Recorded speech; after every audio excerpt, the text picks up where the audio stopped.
I think we're live. Marvellous. Marvellous. It's marvellous. Marvellous. It's good to be back. Oh, yes. You know what I Always. We can chill out now. Yep. We can chill out. We can relax. Still get that. Still get those pre-live jitters, don't we?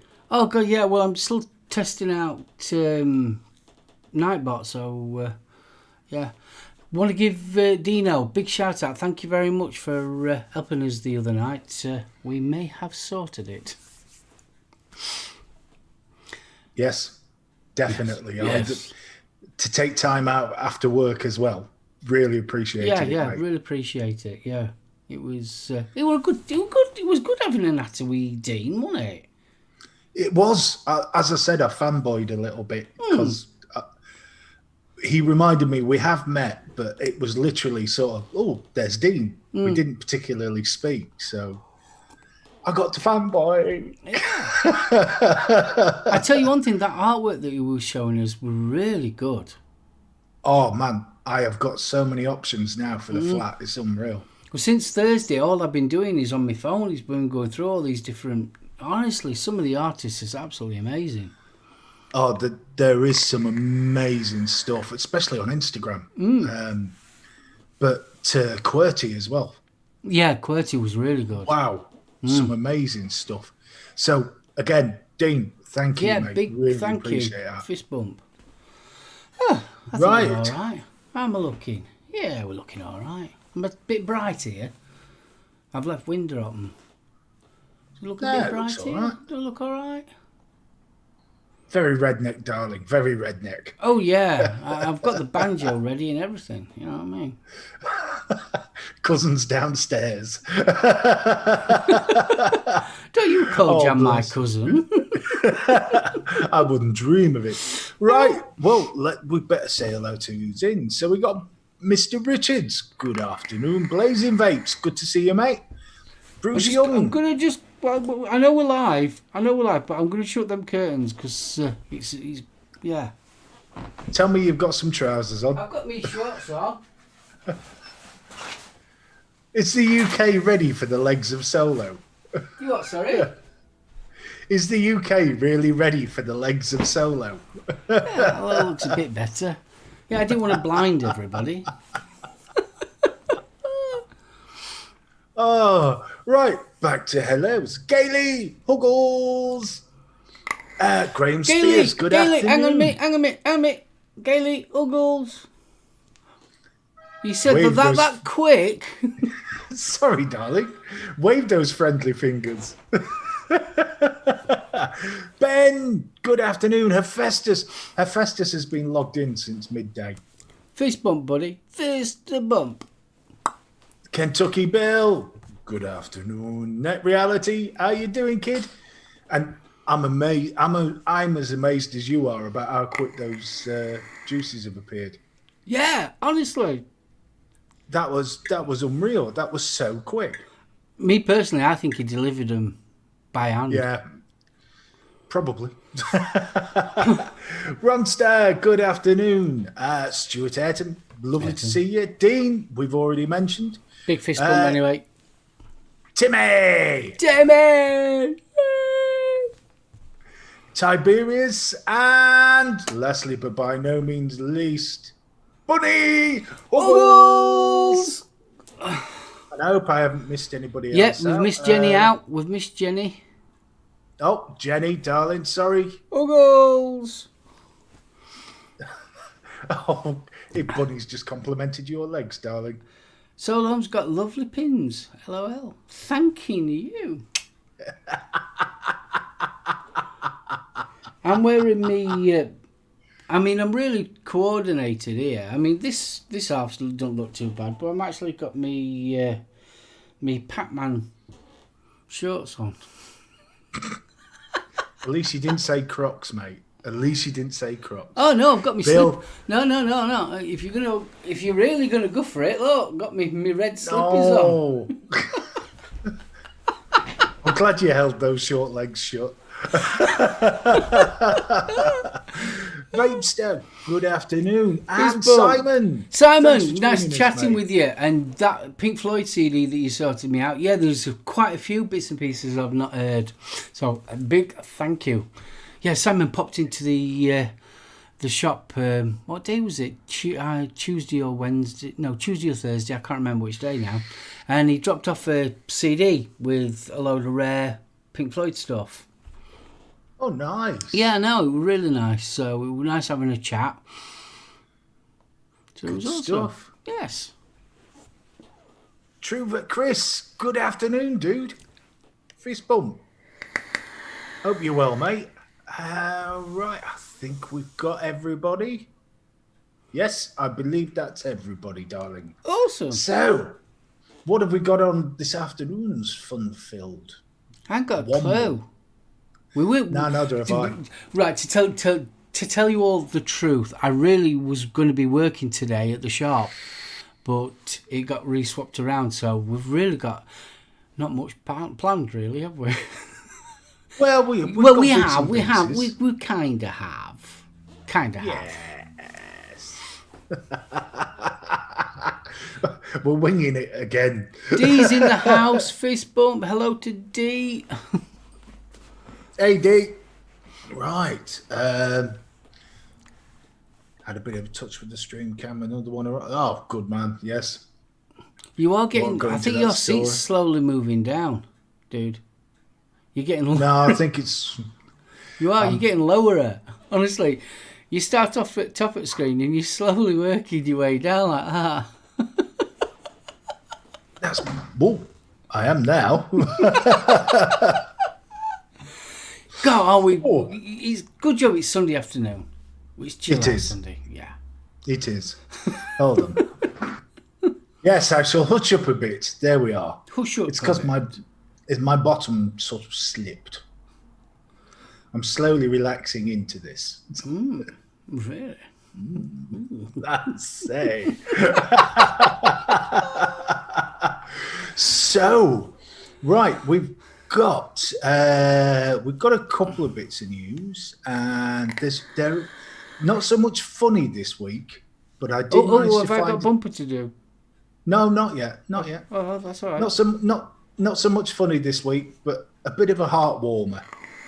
I read this and I actually it made me go, ah. So I thought, yeah, that's a nice one to share. I've got tissues. Sunday afternoon. I've got me ready. Good man. Yeah, Good just, man. You know, just in Have case we I need to blow my nose, you know. Have we got the R-Tunes music? Do do do do do do. Fist bump to Chris Met, buddy. Chris, dude.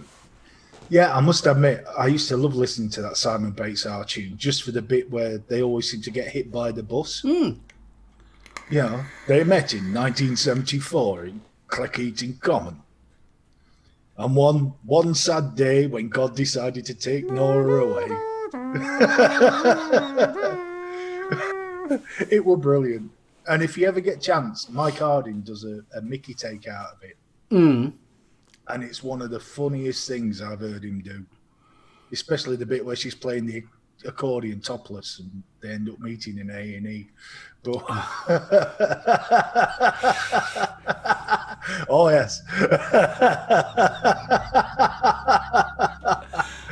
Oh, I love it. I do love it. And if you are a Mike Harding fan, I have discovered Amazon Music.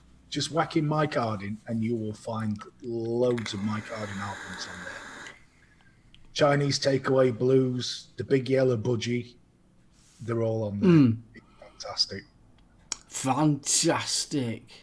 Oh, yes. So, before we go any further, how's your week been, anyway?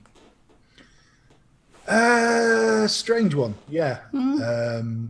Yeah, busy at work and was expecting to have the kids this weekend, but plans changed, so it was just fettling about, you know, trying to tidy the place up a bit. Well, next Thursday, it's me nephew's birthday. It is. But we'll be on show, so we're going down on Wednesday to our Aiden's. So we'll be having a party. jelly ice and cream. ice cream. Yeah, gonna play pasta parcel, all that good stuff. So, Hey, can't fault it. so if Daddy's watching, just say happy birthday. If Daddy's watching, hey up, Aiden. Hey up, Aiden. Hey up. Fist bump to Mods and Pods. Mods and Pods. Mods and Pods and Mods and Pods. He's been spending. Has he been spending? He's been spending. Ooh. Hog. He's got a hog. Oh, nice one. What's the new one? Hog 4. Ooh. It's a gorgeous looking bit of kit. Yeah, we were talking the other day about a hog. The 21-700 one. Ooh. Yeah. I bet that's a beast. Gav, good afternoon. Mark, have you been on the happy juice? No, we're always high on life. No, we're always happy. Always happy. Of course. Of course, got to be happy. We found extra batteries and everything, didn't we? Yeah. And lube and all sorts. Oh, Sunday afternoon, dude. I tell you one thing. Been watching Alan Bennett's Talking Heads. Oh, yeah. They have been absolutely fantastic. So we ended up watching Lady in the Van. Oh, yeah. So we've been having an Alan Bennett fest here. What, with Mother? With Mother. I was born in Leeds. And my father had a baker's. And every morning my dad used to make me go and do delivery. He were a great baker, were our dad. Great baker. So yeah, I've been enjoying that. Just thought I'd randomly let you know. I'll tell you, I've been Terrorhawks. Been watching Terrorhawks, Stingray. Bit of a childhood catch-up, I think. The other one is Somebody Feed Phil, which is currently on Netflix. Okay. If you like something like Diners, Drive-Ins and Dives, Yeah. it's got that sort of just fun appeal. But he's traveling all over the world. Really, really great program. And the food on it, stunning. He does tend to do more high-end stuff, I must admit, though. But no, really, really enjoyable. Oh, and besides obviously Alan Bennett, I've been watching Bob Ross again. With his mighty brush. Really? Yeah. And the freaky thing is, though, I've only just started watching him. I mean, I've seen the bloke. I've never actually watched the actual videos of him, and until recently. And the freaky thing is, at the end of the show, he says, "And always happy vaping, happy painting." And when my sign out is happy vaping, I thought it was a bit woo. Are you telling me there's a copyright strike coming? I know, that's what I thought, yeah. Oh, you know what I've done? What have you done? I can't believe I've done this. We've got settled into the chair and sorted out everything for the show. And I forgot to grab some salt. Damn fool I am. So if I disappear, it's because I've gone to grab a box of salts. A box of salts? Yes, a box of salts. A box of salts? There you go. No, well, this Boost, it's a great vape, but by God, it's a thirsty little bugger. The way I was sucking away on it, but anyway, enough Going of back that. to Bob Ross, he had an accident with his right hand because his dad was a carpenter and he helped him as a carpenter. Bob Ross isn't actually, a proper carpenter, and he lost the end of his finger, one of them. I'm just relating to chat. Any nice new juices? Yes, DE. There is. If you like menthols, Riot Squad have got a new range of menthol salts coming out. That will be. We've already got them in. The, We've already got them in. they're any good? I ain't tried it, to be honest with you. I'm trying at the It's present menthol as moment. You know me, come on, it's menthol. It's not going to be my first choice. But yeah, we've got them in. It's a berry menthol, it is. It's a funny named berry, though. Yeah, you know, like these super fruits. Acai. Yeah, that's it. It's one of them. But we've just got the full range of Odin, them ones, and I'm on the lemon at the moment. Oh, that lemon is gorgeous. Oh, it's absolutely gorgeous. And they've also got a maple syrup. That's nice. I've only had a try of it.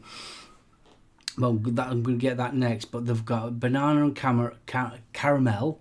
Get it out. They've got berry. They've got all sorts. Yeah, they look really nice. But the lemon, yes. I stand corrected. It's the Hog XL, the Valhalla V2, and he's got the Titan RTA on the way as well. Nice one. The Hog Dear XL. Lord. Oh. Now, the other one I've been trying is Just Jam. The Just Jam donuts. I've been trying the Nick Salts, which is the raspberry and the strawberry. Too sweet for me, to be honest. Really? But if you like them, the Just Jam short fills, you're going to love this. See, I've only had a couple of Just Jams. And I wasn't megalio. You know, when the craze was going, everyone was trying it, and it was the big craze. And I thought it was nice, but not something I'd go to. It wasn't a go-to vape. I'm not getting a lot of donut. It's almost like I'm just eating jam straight out the jar, and it just gets a bit much. But no, they're nice. No bottle shots, DE. I haven't had a chance to. No, mine's downstairs. But I'm still on my Mucha dough. I'm still finishing. Oh, nice. Oh yeah, I've still got that one. I've still got my Milktron. That's about it, really. But I've got upstairs. Well, that's what I'm vaping on anyway. It's Sunday afternoon. It's Thursday. Thursday's more vapey. Well, yeah. I mean, I've got a couple of bits of kitting for some more written reviews. So they're getting planned. So there's the Vaporesso degree pod, which I'm quite impressed with, to be honest. I know you've already reviewed it. Yeah. So what I would suggest is... I've been just doing up and closes for this. Is the Norvox. Do you know some... it's a pod system, but boy, am I impressed with it. I've got boring. I mean, you're all going to laugh at me, but I've got Dinner Ladies Nick Salts in it. 20 whatever. And honestly, cloudage on that is awesome. 500 mAh internal battery. You change the whole pod, but you can refill it but yeah, I'm well impressed. Nice one. Hashtag Billy's wrong.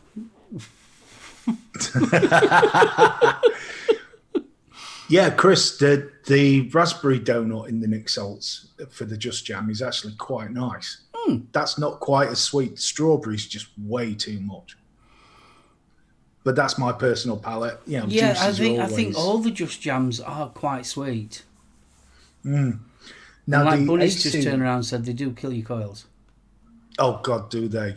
I mean, the AC ones that I tried, I put the packaging up on Instagram because it had some really nice Japanese style images on there, cranes and koi carp and stuff. Now they're not sweet; they're bloody cold. There is so much Coolada in them. Great flavors, just really, really cold. Yeah, I just can't do it. I mean, don't get me wrong. I've said this thousands of times. I can enjoy the taste, but after a while, it just makes me. Nah, I couldn't do that. No, I quite enjoyed it. I've got there's a cucumber in the range, and I'm really intrigued to try it. Yeah, I remember going to Expo a couple of years back, and Adam had to go at one, and that was cucumber and celery. Ooh. That was going back a couple of years, like.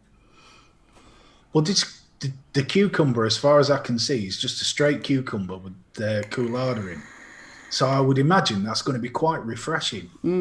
That would if be the probably, weather's goes clagging. Probably virgin on a melon vape. Yeah, not far off. That's what I'm expecting. I'll let you know when I get some. And vaping Irish can't beat a bit of key lime pie. You can't. I don't care what anyone says. You can't beat a bit of key lime pie. That's his pet name for mods and pods. What can I say? Cucumber vape, not natural. Why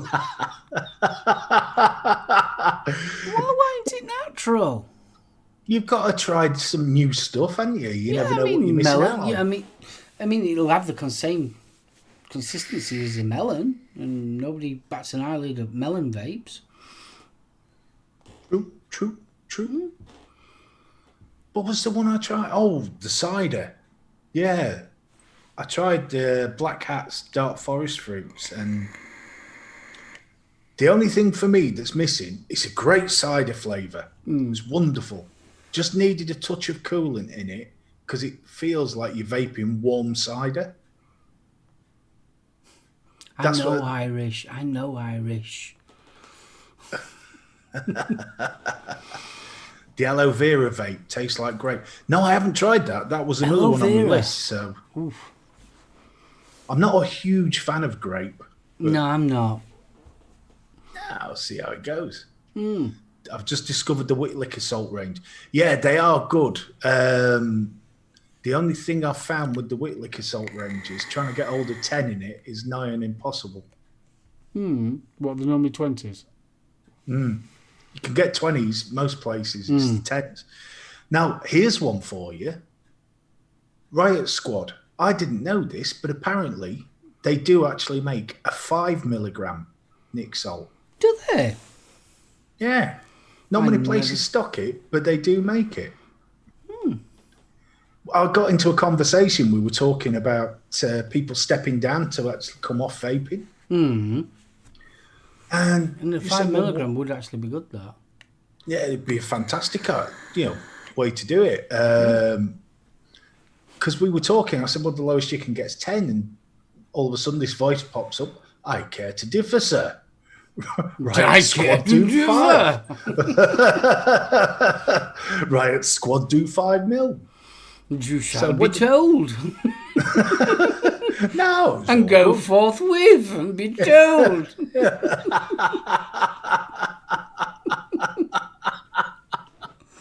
No. And put your head in shame for not knowing.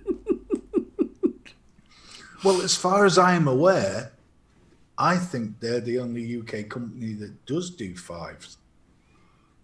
Yeah, that's going to be interesting. So I might have to have a look at that for Thursday, because it's more vapey than this.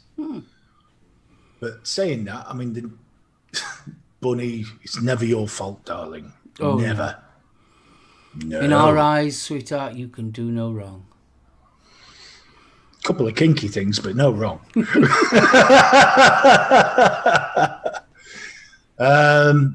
Yes, you can get Nick shops instead of Freebase. But I'm talking about the 10 mils. Finally, not to blame for anything.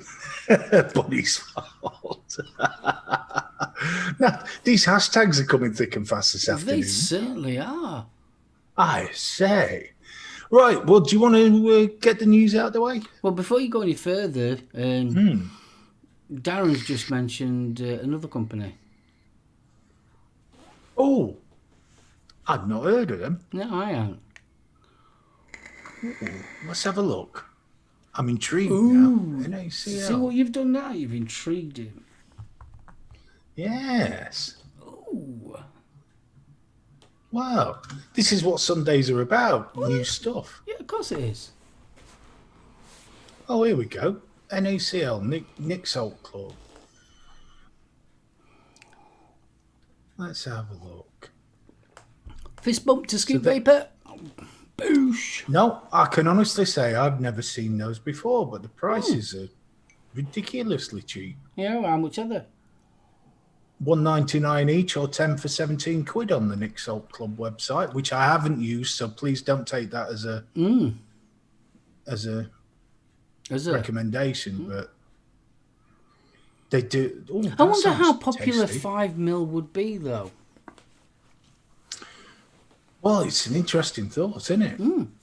If you were looking to step down, I would imagine it would be a very popular choice, but because I mean, mostly it's 10s and 20s, as I say, in the 10mm TPD compliant bottles.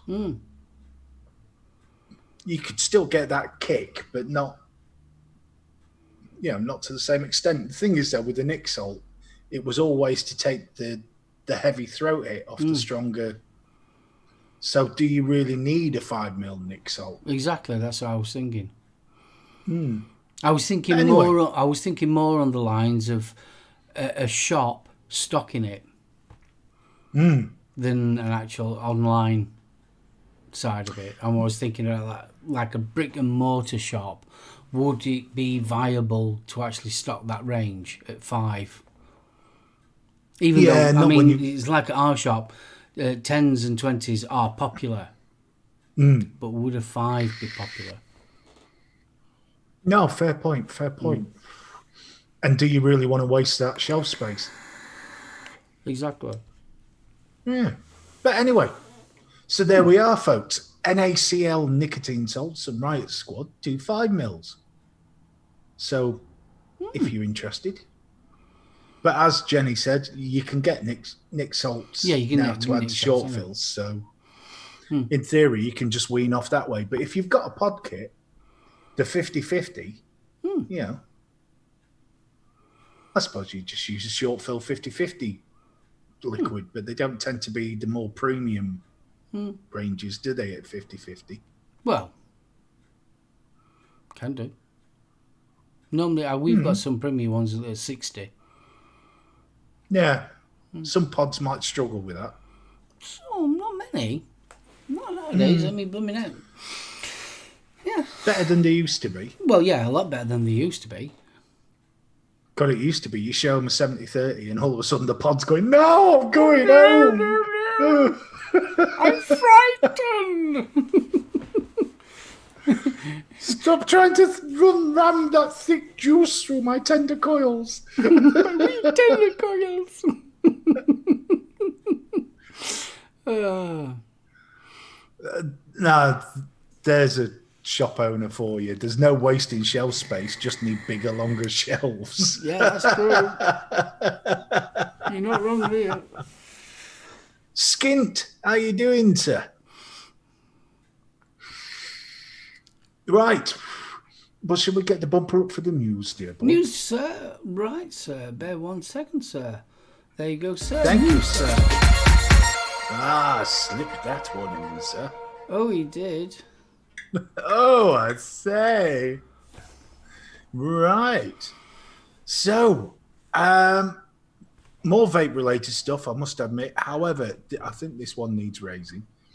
Obviously, Australia... Your head needs raising. Has it slipped down again? I give up. Right. You'll look like chaff soon. What, no vape gear? Leave it out. Australia seems to have sorted itself. Sort of. Yeah. Not Sort really. Well, they've given themselves 6 months, haven't they?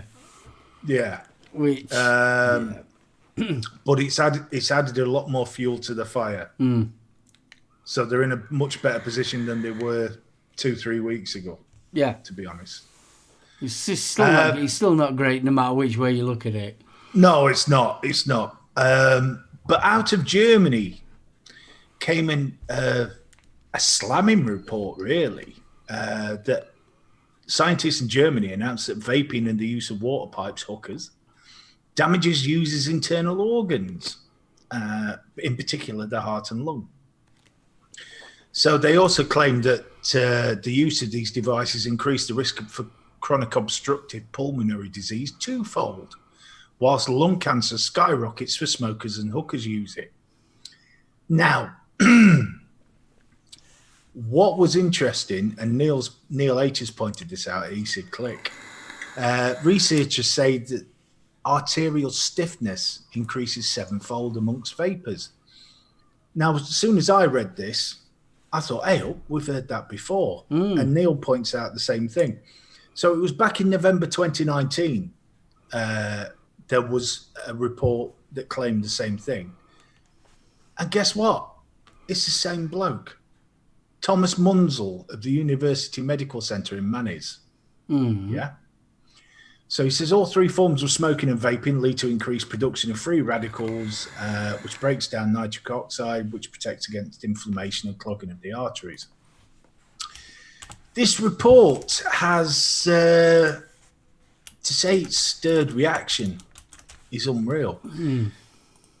John Britton, the director of UK Centre for Tobacco and Alcohol Studies in Nottingham, and we have quoted this guy on a number of occasions because he has the most wonderful way of slapping down fake science.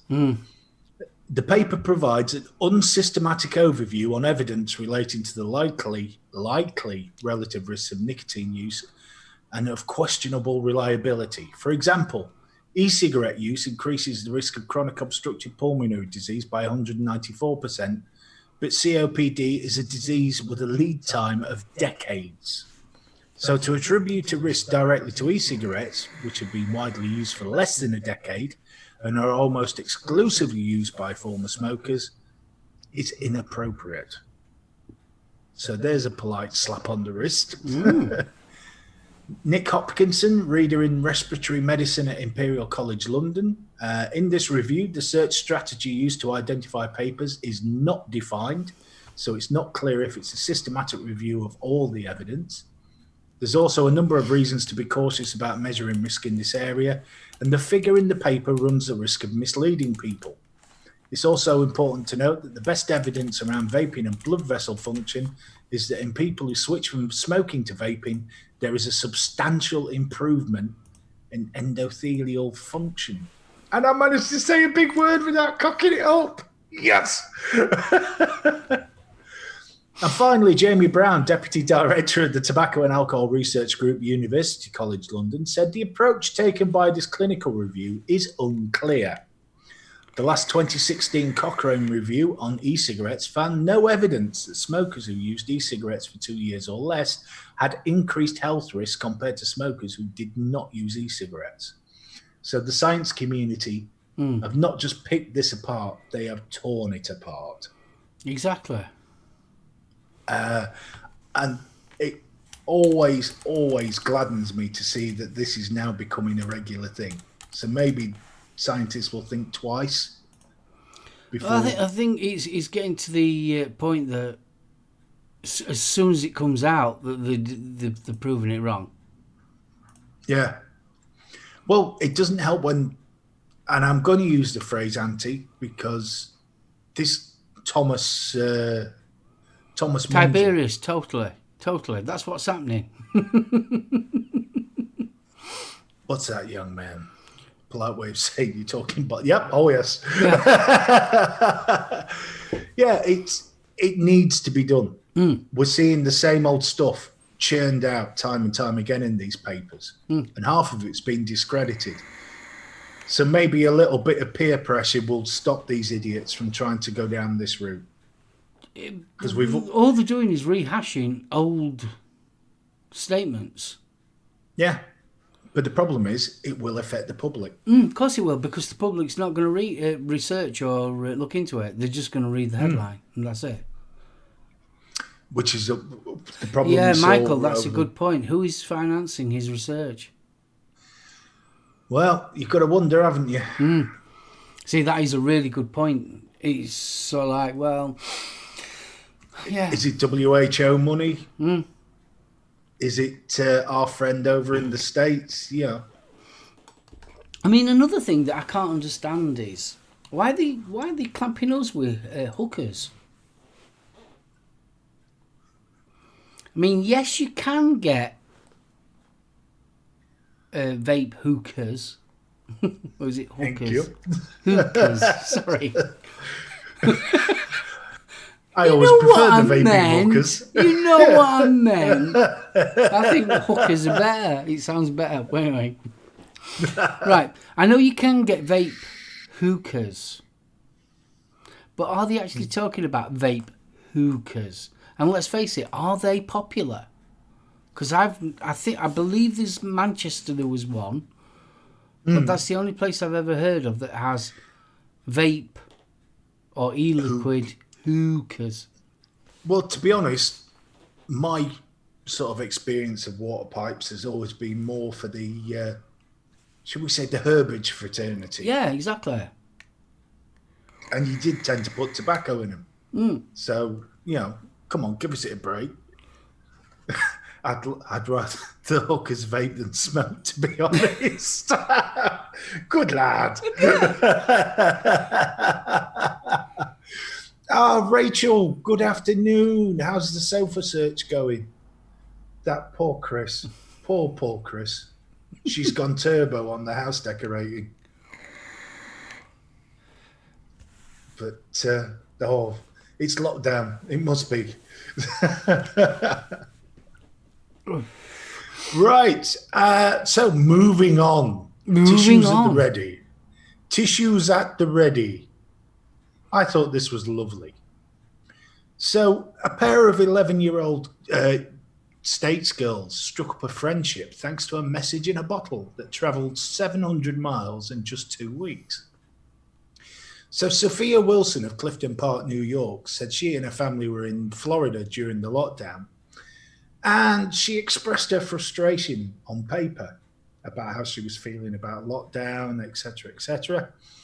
And she put it into a bottle and tossed it into the water off Fort Lauderdale during a boating outing. Technically littering, but we'll let her off with that. Think of the turtles. Sue Beth Walters of Jacksonville, Florida, said she and her family were by the water during a trip to Oldham Beach, where she spotted what initially appeared to be trash on the beach. She found the message in the bottle, managed to find the writer on Facebook, and they've struck up a friendship using the contact information that was included in the note. And they talk almost daily and are planning on meeting in person. I just thought that was a really nice... Oh. We need more message in a bottle stories in this troubled world. Yeah, it's lovely, isn't it? Yeah. Just that little... to have taken the time to reply. And you can see from the reply, they do post a picture. And it just says sort of, "Hi, Sarah Beth, I found your note. I am 11 and so tired of Corona too. I hate it so much." And then she starts asking about the note. Well, she says, "I love what you did with the note. That's so fun." And they just start up the conversation there. So talking about Corona, I was having an interesting conversation with a gentleman that owns a restaurant. Yeah. And the way that the news is reporting it, everything's going to go back. They're even calling it blooming Independence Day at the present moment. And I think a lot of people are going to be mega disappointed. Mega disappointed. He was telling me that prior to you going to the actual restaurant, you've got to book it, for starters. Yeah. Once you get to the premises, you will be seated and you will not leave your seat for the duration of 2 hours. Maximum drinkage is 3 drinks. The only time that you can leave your seat is if you need to relieve yourself following a one-way system. Ooh. That's a different picture, isn't it? Isn't it? Yeah. Most pubs, you will only be allowed to be in there for 2 hours. And this is where I can see, you and I have already spoken about this. You have people that have been locked up together for 3 months. Yeah. So that's if you go out as a couple. Add alcohol to that, and you've already got quite an explosive situation. Yep. And don't you think that the frustrations are going to start boiling? I think the frustrations are already boiling. If you look at the news, not just obviously BBC and the other news outlets, especially in this country, obviously there's been the street parties and things like that going off, the beaches. I've got a feeling that there's a kettle ready to pop in this country. I really do. And I think, as they're calling it Independence Day, which I think is totally wrong, they shouldn't be calling it that. I think, there's going to be a lot more uproar. Well, Gav brings up a very valid point here. What about people drinking at home? Do you not think that potentially had some effect on the amount of increases in calls to spousal abuse lines and things like that? That frustration, you add alcohol to that. You also add in the fact that there's a time limit on how long you can be there. You can only be outside, etc. You know, the way I've read the government information is that you won't be going to the bar. It will be table service. So you're going to have people waiting for their orders to arrive. You know, I mean, God, having rum pubs, it's bad enough when people are stood at the bar and think they should have been served 5 minutes ago. You know, the divorce rates and maternity units are going to be busy. Oh, Gail, you're not kidding. But yeah, I've got... You can almost smell it in the air that the country's ready for kicking off. Oh, yeah. I think so. There's little bit... If you listen to the news, there's little bits here, there and everywhere. You know, clashes with police and things like that, and clashes with the authority. There's that going off, and there's a lot of it. So you bring two coppers into a pub full of people that are, you know, I mean, how many people are going to really spank it knowing that there's a time limit? That's the next question. Well, if they're only... I think that's why they're ruling the 3 drinks and that's it. 3 drinks. I wonder if they're going to do it like swimming baths. What, you can't pee in the pool? No, you used to get a rubber band. Can you remember a rubber band? A coloured rubber band? Oh, aye, and that light used to go. Yeah.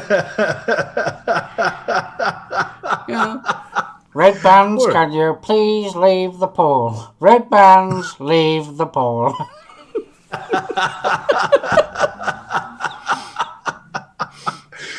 Well, that's one good bit of news, Gail. I don't have to worry about the bloody maternity unit. Definitely not. I don't know worries about that one. Oh, sadly, the tattoo is... Yes, I know, Timmy. I've got some studio time booked in and mine's been cancelled as well. So, yes, I had a thought on what I was going to have. Yeah, Matt's just turned around and just said he was an ex-door staff. And the issues of us as a door staff is massive, yeah. I can believe it. I really can. Because let's face it, we know this, people nowadays don't go out for a drink like they used to go out for a drink. I'm on about pre-COVID. They get sort of like virtually smashed at home with a bottle and then go out. That was the more common thing. So obviously that's what's going to happen. Again, they're going to be fairly squashed once they leave the house and only being allowed 3 drinks. I think it's very explosive. Are you all right? It doesn't bode well, does it? No. Are you all right there, dude? Yes, I'm fabulous, darling. You're looking concerned there. Yes, my Bluetooth headphone decided to run out of battery, so you were interspersed with bleeps. It sounded like you got Tourette's. That's right. Yes. Well.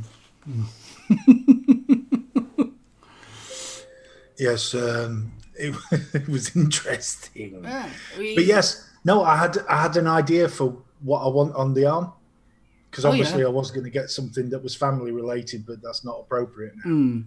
So, you know the crow? Yes. little bit of a lifter for me. It can't rain all the time. Yeah, Like it. just a little reminder. I think I might watch The Crow tonight. Oh, I haven't watched it in ages. I'm getting very tempted to just binge watch the lot. Mm. Because 1 and 2 were brilliant films. It was the others that let it down. Yeah, I kind of lost it after that. But and speaking of films, Ooh, is this main topic time? We're early. well, We're early, but who cares? I'll put the main no, topic time. I don't know. Well, we'll leave it for a bit. I'm But sure. Okay. yeah, I think so. In fact, can I be bad? Ooh. I go and grab a box of salts. I'll be literally 2 seconds. Go on then. I know we're live. Ladies and gentlemen, we're going to now time Mr. Steve BFG. 1 and 2 and 3. Really? Oh, I love The Crow. I thought there was just something special about that film. He's back. Look, wow, look at that speed. Told you I'd be quick. That's what she said. Yes, thanks, Andy. I'm late.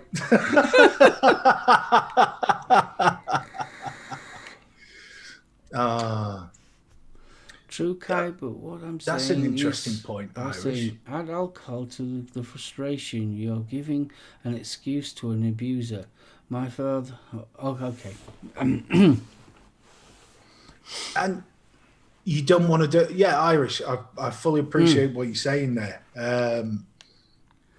It doesn't take... alcohol doesn't have to be in that for that to happen. No, it doesn't. It does tend to unleash demons, shall we say. In somebody that might otherwise think twice about carrying out that sort of action. Oh, God, I've splurted everywhere now. That's what she said. Stop it. It's all over my fingers. I mean, but it definitely, since the coronavirus and the lockdown, that definitely has increased. Yeah, and I mean, for me, that's a worrying trend as a man. I was always raised... Yeah, but the thing is, though, you've also got to remember, Steve, it's not just females. It's not just men. It's not just men that's doing the abusing, it's females as well. Yeah. I always remember once, obviously I won't name names or where I worked at the time, but a gentleman, a good friend of mine, to be honest with you, work colleague wise. This went on for months without us realising. He were a bit of a Jack the Lad. Well, he came across as a bit of a Jack the Lad. And all of a sudden we started seeing black eyes, bust lips. And it was like, what you been up to? And, manly, oh, God, we got drunk and and ended up scrapping. And this went on for a good while.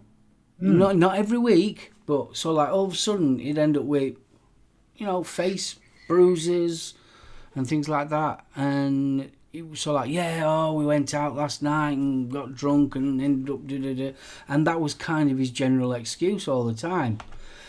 And he ended up in hospital with burns on his back. Anyway, we ended up going to hospital to see him, and it was his wife. His wife was beating him up. We'd not been going out at all, and the burn was an iron. She pinned him down to the floor and put an iron on him. Jesus. Oh yeah. So yeah, it's not all males doing the abusing. So yeah. So just thought I'd let you know that one. Sorry, that's made this. Sorry, that killed the conversation, didn't it? No, I was actually looking at Irish's. They had to help a mate out of his abusive situation before Christmas. Invited him out, and he never went back. So, yeah, it is both sexes, but I'm just part of me I don't want to sound like I'm harking back, because we do say, you know, I mean, all this backwards and forwards on Facebook. In the good old days before social media, if you had a problem, you sorted it out, didn't you? And then 9 times out of 10, there was a pint afterwards. Oh God, yeah. Made it up. They're just, I don't know. I just really, really. Matt, totally agree with you. Abuse is abuse. It doesn't matter where it's coming from. It is wrong. Oh, 100%. 100%. 1,000,000,000% there with you, Matt. Totally agree with you. You know, if you have to relate to your fists instead of your voice, then you've lost already. And saying that, you know, verbal abuse is as bad as physical. Verbal abuse can be just as bad. It really can. In fact, that can be more damaging than you'd know. Over long periods of times, that can mental health and everything. So, yeah. Yeah, totally agree with you, Bunny. Abuse in a relationship is not acceptable no matter who does it. Yeah, totally. 100%. And, you know, and it's the sad thing is sometimes you don't even realise, unless it's extreme, you know, unless it's physical abuse, sometimes you might not even realise you are in an abusive relationship. You know, I've had a couple of friends and it was just like, they sort of shrugged it off. Yeah, she's a bit fiery, you know. I think it's good, though, that now that men... It's slowly happening, and it is very, very slowly happening. But men are actually coming out now and actually talking about these things. Because not only you've got that male stigma as well, so like the phrase "man up," but for a man, so like to have his your wife's beating you up, Well, Jen's just put the same thing. I mean, that "man up" phrase. I think if we get rid of that stigma, you might find that blokes do open up a lot more. And I think that's a lot of where you slip into a mental health problem is because you are bottling up frustrations and you're bottling up your feelings because it's not deemed as manly to show your feelings. Yeah. I think we've said it before and I'll say it again. The bravest thing you can say is help. Yeah. You know. But anyway, this is getting very dark. It's a Sunday afternoon. We don't do dark. No, dark's right up there with drama. We don't do either. No, we don't do that. No, we don't do drama. But I think conversations do need to take place about that topic. I'm just not convinced that now's the place for No, us. I think Misfits do an excellent job. And I think, if you need anybody to help or anything like that, get over to Misfits. Bunny, bless you. Yeah, verbal abuse is a lot more difficult to get over. It stays with you a long time. And it does, and confidence is Steve slowly slipping down again? Yes, he is. He's leaning back. Right. Is that better? This chair. Kilroy was here. All right, I'm chadding. Confidence. Oh, yeah. It's amazing what a difference when you've got it and when it gets stripped off. And a lot of that can be down to self-image because you build a self-image, which is your sort of safety cocoon. And when that gets stripped away from you, the world becomes a very, very scary place. Oh, it does. You're second guessing everything you're doing. Oh, trust me. Trust me, I know. Yes. Well, yeah, so do I. Trust me, I know. Sit up, Steve. Yes, thanks, Matt. Yes. I'm sat up. Back straight. I'm erect. You can't see it, but I am.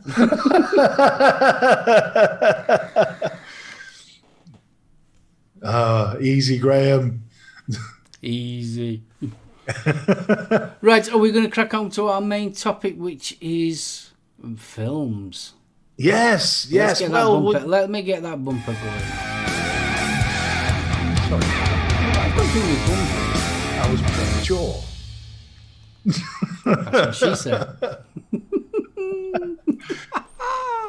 Funny, So- everybody Sorry? Everybody needs that mental image, darling.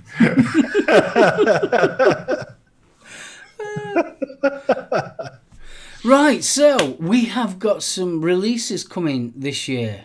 And you are the gentleman that have got the dates. Well, yes. I mean, with COVID, it really threw the release dates into a whirl, didn't it? Oh, God, you're not kidding. There have been some films that I've been looking forward to for so long, like Maverick and Black Widow, etc., etc. Bill and Ted. Bill and Ted, I know. Bill and Ted. No, Bill and Ted. We do love a bit of Bill and Ted, don't we? We certainly do. We like a lot of Bill and Ted, actually. I would Keanu. I would. Okay. So I like Bill and Ted, but not that much. no. Be excellent to each other takes on a whole new meaning. So what we got is I've been trawling IMDb and we appear to have some confirmed release dates. How they're going to do it in the cinemas is another question, because as we said with the restaurant, I don't think it's going to be the same experience that we had pre-COVID. No, I mean, it might be hit a seat, miss a seat, hit a seat, that kind of thing. Yeah, but it's like the old smoking and non-smoking area. Mm. The fag smoke doesn't know where the no smoking area starts. It just drifts. Yeah. I mean, I always worry when you can you remember what were it, Outbreak? And they were in the cinema. It was so like, no! Achoo! Excuse me, sir, is that your monkey?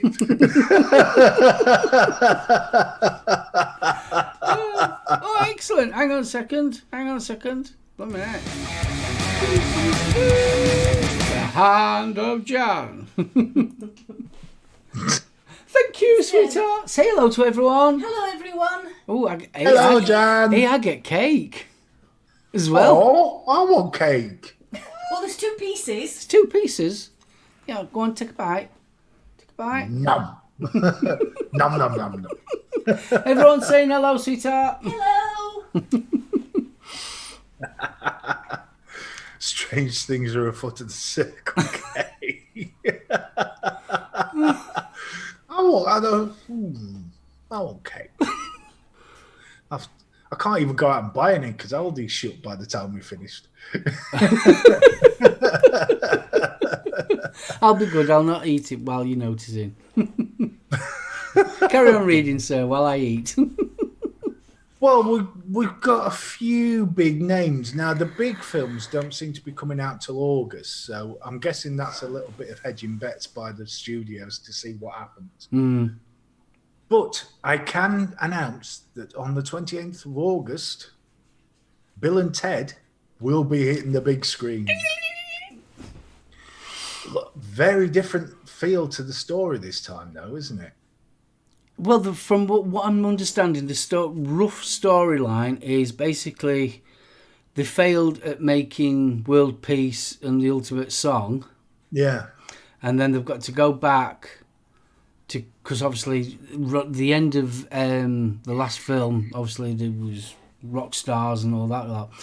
So they've got to go back because they failed to make the Supreme Song. Which is really weird because that was the Supreme Song that they played at the end of the last film. Yeah. But never mind. Mm-hmm. Now, how they're going to do it, but it would appear from the clips that I've seen that they obviously do make changes, but then the changes have some significant effects on their future selves. Yeah. So they're backwards and forwards. Yeah. So I'm really looking forward to that one. I think a bit of Bill and Ted is right up the alley at the minute. Yeah, it's just a shame. Obviously for obvious reasons, Rufus isn't going to be in. But what I will say is that they're not replacing him with another actor, Yeah. which I think is really good. Death's going to be back in. Oh, cool. You might be a king or just a road sweeper, but sooner or later you'll reach the beeper. Now, the same week that Bill and Ted are out, we have one of the films that I have really, really, really been looking forward to. It's the New Mutants, which is the latest in the line of Marvel releases. If they do this right, there is enough material from the comic side to make this one of the best superhero movies of the year. As long as they do it right. Yeah. The New Mutants comic has touched on so many gritty plot points over the years. From sexuality, they were one of the first superhero teams to have same-sex relationships. Do you want to tell people roughly what it's about? Because some people might not have seen the comics. I've only seen a couple. So the New Mutants is basically like a teen version of the X-Men.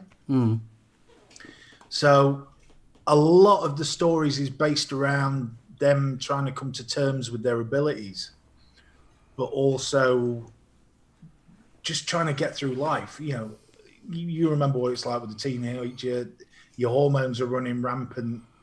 You don't know whether you want to fight it or do terrible things to the leg. You know. So add into that potentially world-ending powers, and you've got some real dramas. Now, in the film, they are actually held in a secret facility against their will, and the plot will be based against their fight to escape what they've done in the past, which is a lot of coming to terms with themselves and how they get over it. So it's definitely an origin. It's definitely an origin film, which is where my concerns come in. Because it's such, for the fans, it's such a massive information. Can they really do it justice? The thing is, though, don't you think this kind of thing's already been done to death? Because obviously you've got the X-Men, and then you had the mutants back in 90s. Yeah. Well, you had Mutant X, which was loosely based on the New Mutants. It has, but I think if they go pop and fluffy, we've got a problem. If they go darker and grittier, I think this could be the thing is, though, they normally, especially if there's anything to do with teens, it ends up like the Twilights or blooming Buffy. Which, don't get me wrong, I enjoyed Buffy and Twilight, but it is very teeny, innit? It's too teeny. This is what's worrying me because, I mean, it's a PG-13, so it's not going to go too gritty. I think that was the refreshing thing about Deadpool when it actually hit the NC-17, Now, the next one up that sort of caught my eye, there's another chapter of The Conjuring coming out. That will be in September. But the one that really caught my eye was the prequel to the Kingsmen movies. Oh, I'm looking forward to that.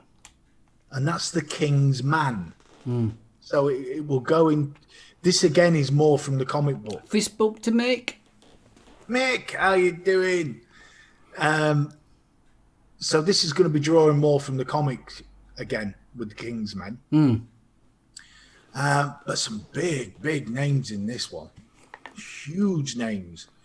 You've got Gemma Atherton. You've got Ralph Fiennes. Tom Hollander. Rhys Evans. Rhys Evans should be interesting in this because he actually plays Rasputin. So chance for him to sort of stretch himself a bit. We haven't seen a lot of him on the screen. Well, not since Notting Hill anyway. Then we saw far too much of him on the screen. I'm really looking forward to this. So It's described as a collection of history's worst tyrants and criminal masterminds gathered to plot a war to wipe out millions. One man must race against time to stop them. That man being Ralph Fiennes. So I am actually genuinely looking forward to this. Should be lots of action, lots of laughs. Probably not quite as tongue-in-cheek as the Eggsy films were, but... As long as they don't end up like, what was it, League of Gentlemen? Yeah, that was a bit... Yeah, that was a bit... Which is... don't get me wrong, still rate League of Extraordinary Gentlemen. I love Sean Connery in that. I think that's... I really enjoyed him in that. Yeah, but that still had that feeling about it, though, didn't it? Now, Liz has just raised a good point. Some epic comics, but they don't appeal to everyone. But most people like films, which is true. I think the comic audience and the film audience are two very different beasts. Oh gosh, yeah. There's a lot more crossover into the film world from the comics audience. But if you did something to please only the comics audience, it would flop at the box office because you wouldn't have that general sort of feel to it. And the problem is you've got to give so much backstory in it.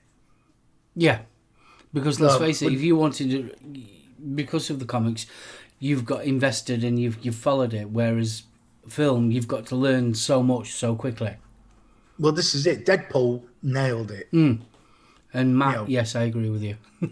Very cheesy.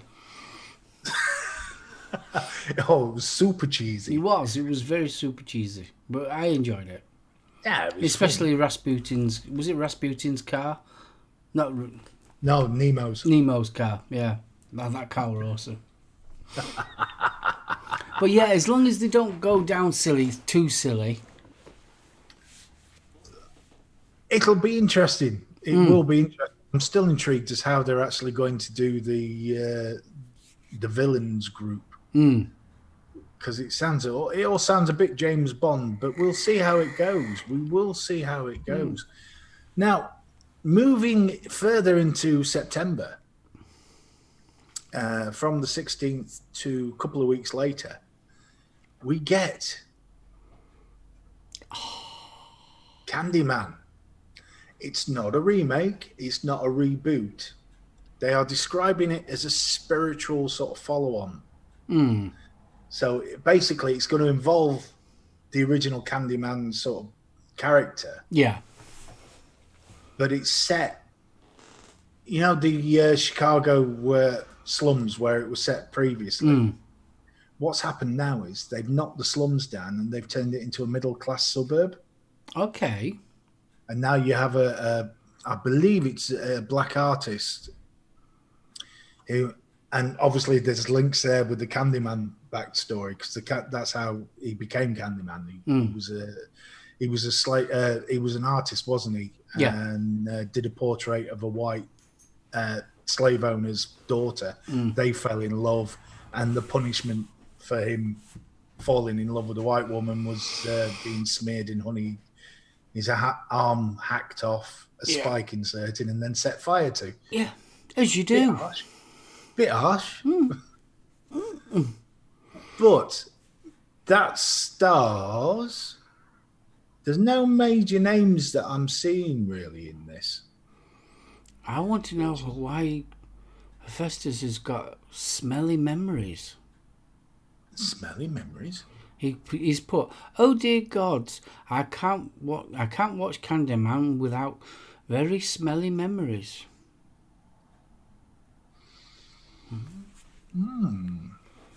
Very intriguing. Unless he pooed himself. Well, quite possibly. I nearly did. Jesus. Out of all my 90s horror film, I know we did our sort of 80s and favourite films, didn't we? Candyman was up there on both our lists. Oh, God, yeah. Well, me personally, I'm a big Clive Barker fan, so yeah. It just, the original two, what I'm really hoping is they don't turn this into, a political statement, Yeah. because it doesn't need to be. The No. original Candyman said Well, the much, original much more. Candyman said it all.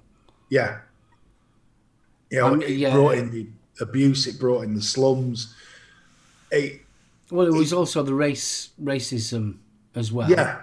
Oh, big time. Big time. And it was more of it was a cerebral film. It wasn't just a hack and slash. Yeah. It got you thinking. That's the beauty about Clive Barker, though. All his horror books aren't just for slasher reason for. They're a thinking man's read. And it's same with the films. I mean, if you go on to, obviously, Hellraiser, but you've got Nightbreed, Midnight Meat Train and all that, they're more of a thinking man's horror than they are just your pure slasher. Well, same with Weave World. That was, yes, it's a fantasy. Yes, there's a little bit of horror in there. But by God, it gets you thinking. Yeah. The whole premise. That's why I love about Clive Barker. He makes you think. You put the book down and you're still thinking about the book. Or you're thinking about the subject matter. And I just love that bit about him. I mean, I've always said the Secret Show trilogy, they need to be movies. They would make such fantastic movies. I've said it once and I'll say it 1,000 times. Cold Heart Canyon. Yeah. I so want that as a film. That lends itself to being a film. I mean, they can take the whole bit. chunk out about his dog, get rid of that straight away, but the rest of it, yeah.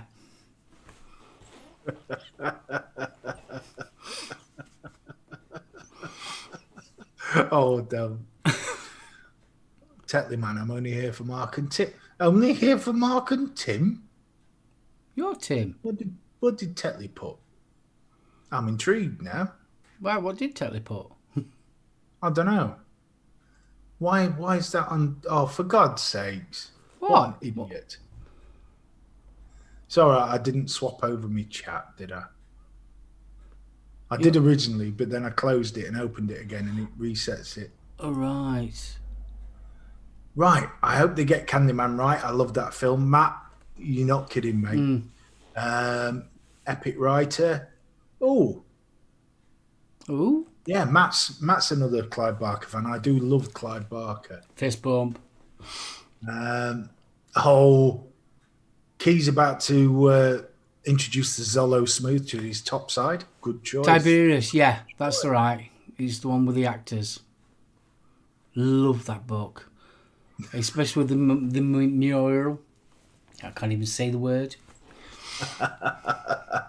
Don't swap over chat, Steve. What a rookie. Yes, all right, Andy. It doesn't help when Google does it for you.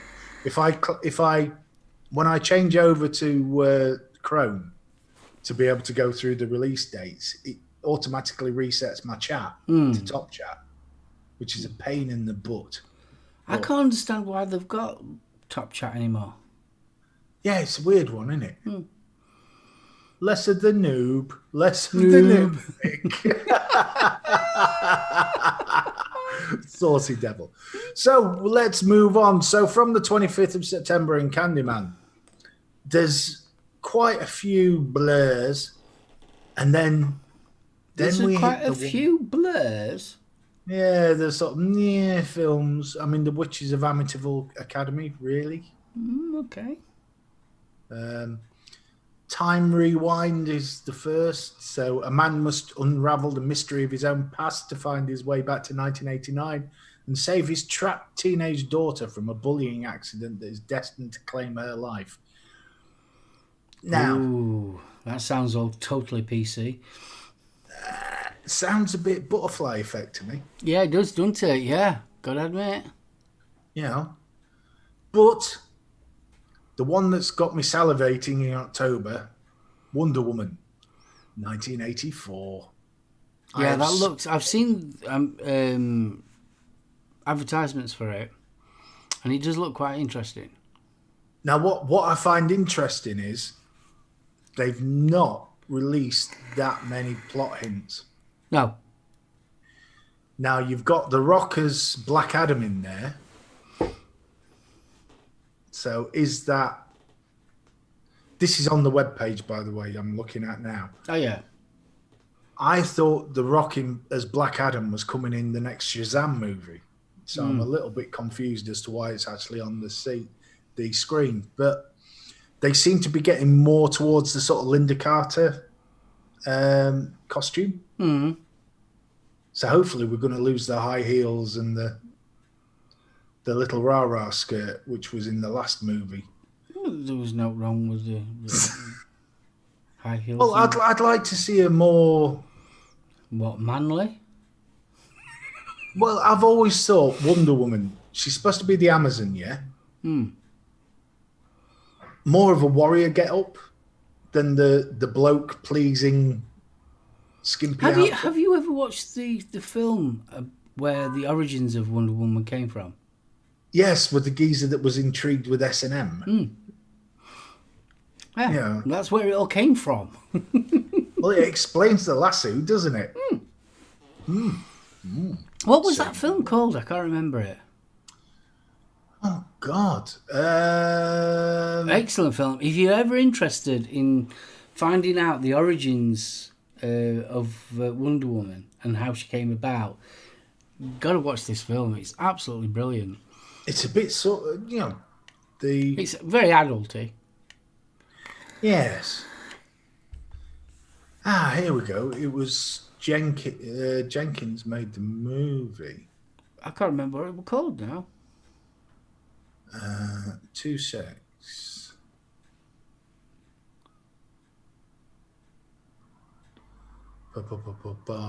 Yes, you'll have to bear with me. Yeah, it's there is based a on... book called The Secret History of Wonder Woman that touches on the subject. No, but they actually made a film though, didn't they? They did, and this is what I'm trying to find, because it is a fascinating story. Because it was very strange with the... No, that's more about the actual character. It's weird, because what do you search for? S&M Wonder Woman. No, you just search for the story of Wonder Woman film. I did. What did it Origins of Wonder Woman film. I can't remember what it was called now. It's going to kill me, that. Does anybody in chat know? Have I found it? Because it was a pretty amazing story, really.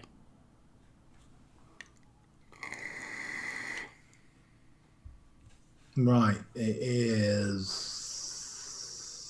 You've got chat on tenterhooks here, kid.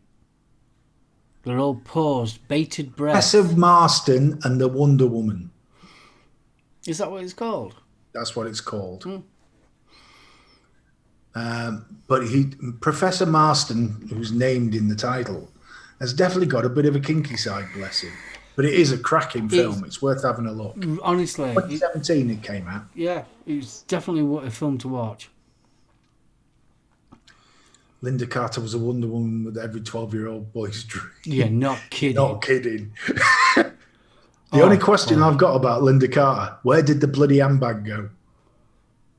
Every time she spun round and she had a handbag, the handbag disappeared. Where? Our drooling over her eyes. She had the most stunning blue eyes. She had eyes? Yeah, she had eyes, yeah. And it did spoil it a bit for me, because I always thought that my impression had always been that Wonder Woman was to try and create that sort of hero for the teenage girl comic readers. Mm. And it was a lot healthier than what it turned out to be, you know. No, even the original comics, it was all like that. Oh, I know. I mean, you go back to the original comics, and they were all very. It was there in the. but worked. I must admit though, but Gal Gadot, she is a stunningly gorgeous woman. Oh yeah, she is. There is something about her that just oozes class. Yeah. You know, be it as dear Lord. What? We seem to have sent chat into a sexual frenzy with Linda Carter.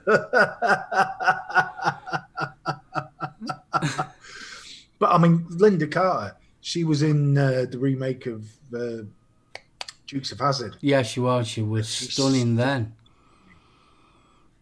You know, there is a woman that has aged Beautifully. You know, she's as gorgeous now as ever, and hasn't gone to the sort of Barbara Bach plastic surgery Botox route. Exactly. You know, don't you think? I don't know about you. I noticed on Facebook recently there's been a load of stuff for male makeup. Okay. I have no issue with male makeup. Yeah.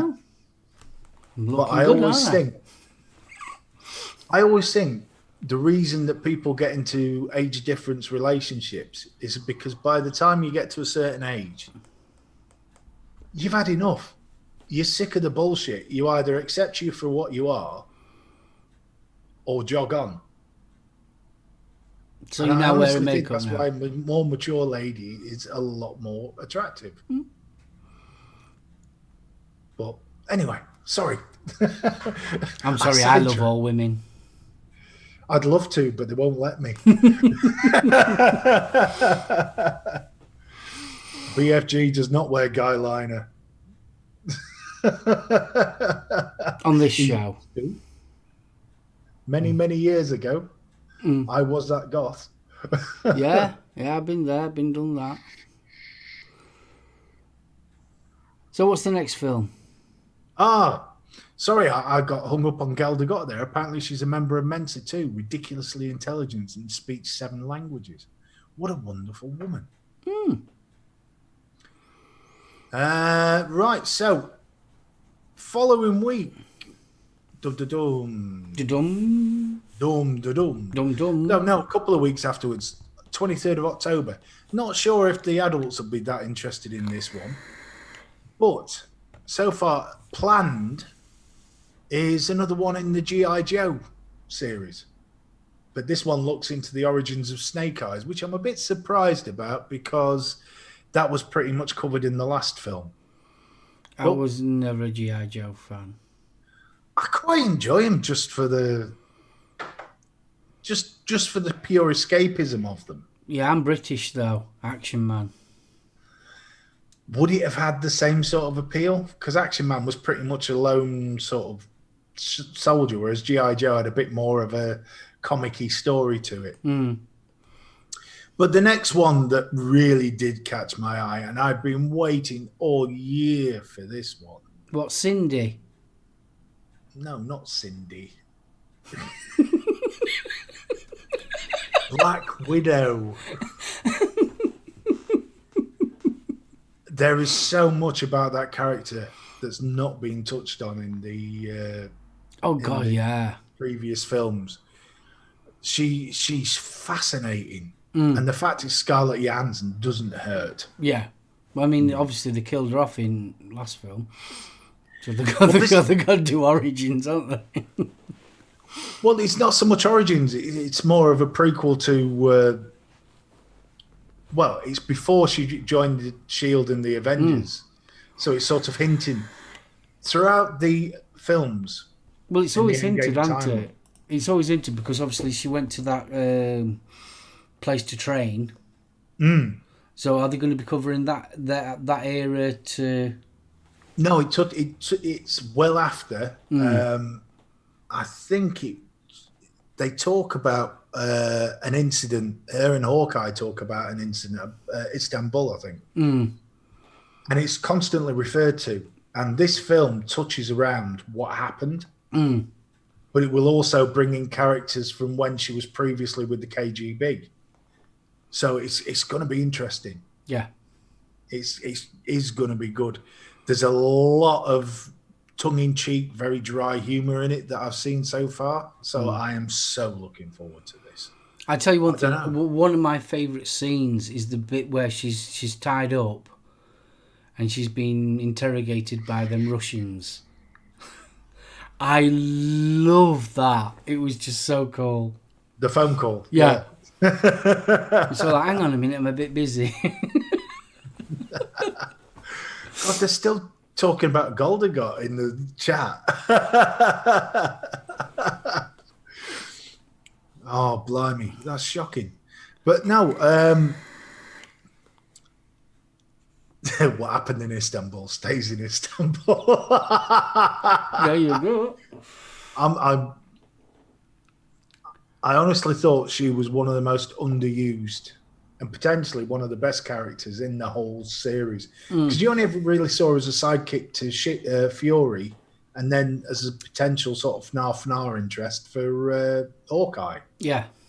But then Hawkeye was married, so come on, you know. Yeah, it was a weird one, wasn't it? Yeah. And the whole sort of... The bit with the Hulk. So when he gets stressed or angry, he changes, yeah? Yeah. Well, you wouldn't want to be sort of engaged in anything and get him upset, would you? Why? Well, the size difference between Banner and the Hulk. It brings tears to your eyes just thinking about it. Well, I never even thought about what you've just thought about. Now I've actually thought about it. Yeah, I see where you're coming from. See, I was nowhere near. I wasn't even remotely even in that zone. But yet now that I am, yes, I see what you mean. But he does say that the secret is he's always angry. Yeah, yes, even chat didn't realise where you were, and they've all now got that image.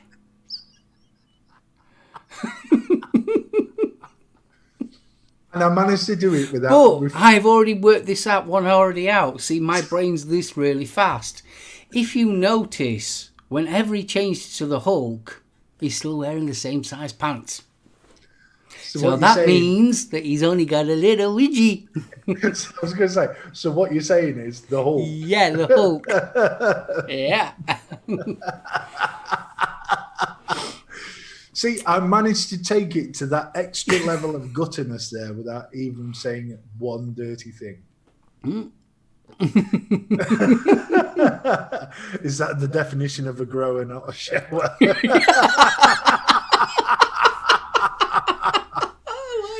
Good lad. Well, nice one, Ben. Right, so...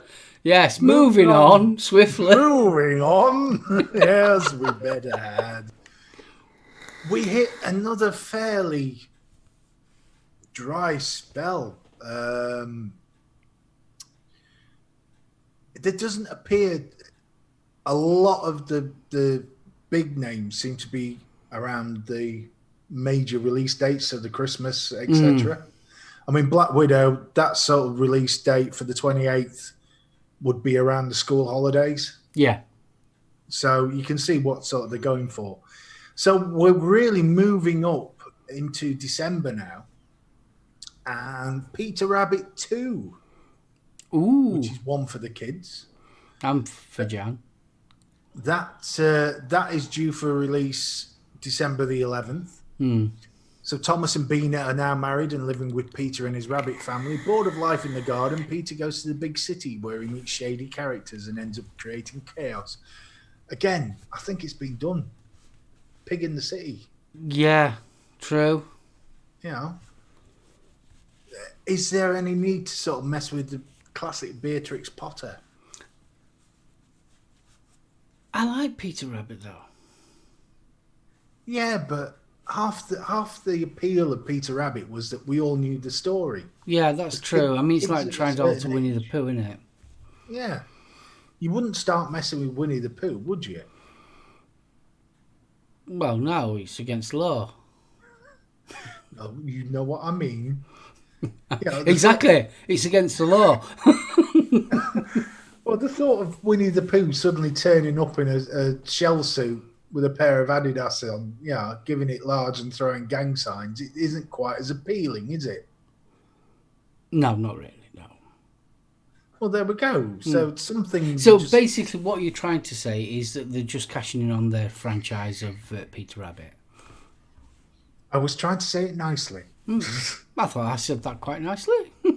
You did, young man. So that was in the run up to Christmas. We've got Peter Rabbit. The next one that I am so looking forward to, and I don't know whether I'm really excited about it or whether I'm just plain old scared. The remake of Dune. Now that I'm looking forward to. There are so many things that could go wrong. Yes, there could be a hell of a lot of things go wrong.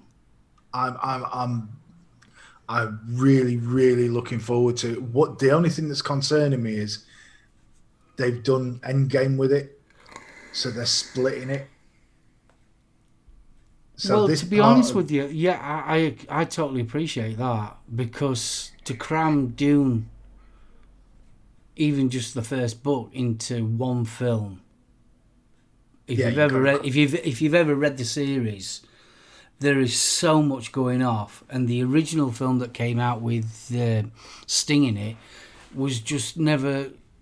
It kind of lost it halfway through, and towards the end, so like people just didn't have a clue what was going off, because it is such an epic book. So, yeah, to be fair, it needs to be in 2 parts. Well, I mean, Irish has just put the first Dune wasn't exactly great. No, it wasn't, but it got the flavour across. Yeah, but it's like I was saying, the reason why it wasn't great was they was trying to cram in too much.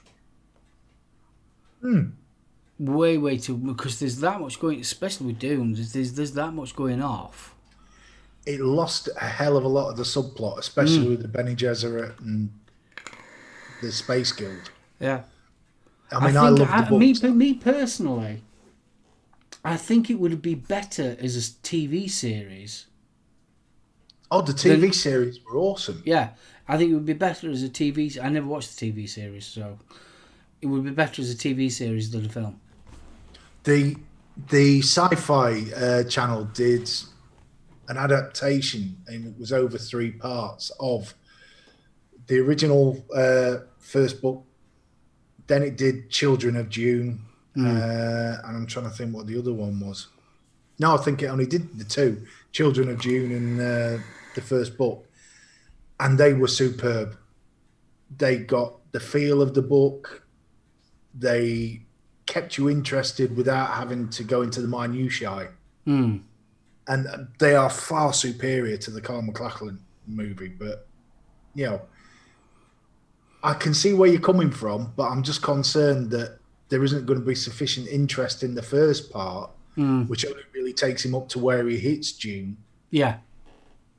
To get people back into the cinema for the following bits. Because the box office numbers, if they're not there, they're not going to make them, are they? Yeah.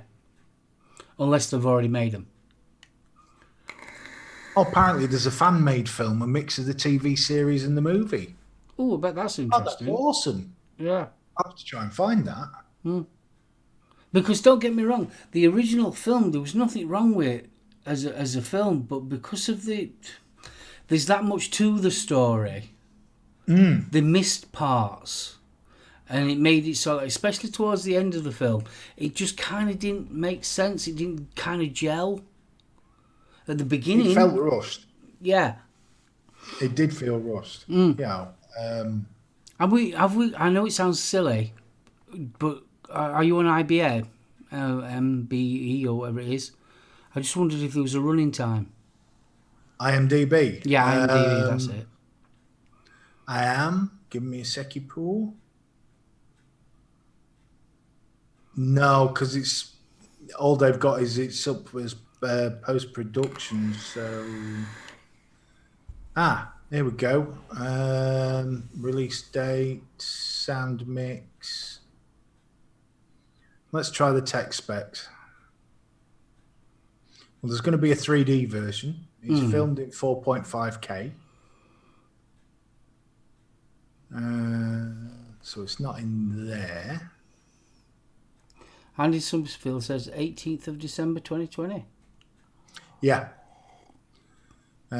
What it's not giving is how long it runs, which is unfortunate because I'd like to know that as well. I've got a feeling it's probably going to be at least a 2.5 hour. Yeah. It's going to have to be just to give you the grounding. But is it a strong enough? Is there enough in that first part of the book? Because the book's very slow going as well. Yeah, of course it is, yeah. Is there enough in that first part to drag people in for them to warrant making the rest of the films? That's my only concern. It's a tough call. It really is a tough call for him. Yes, it will be a brilliant film, but is this going to be based on CGI and special effects and all that? That's the concern.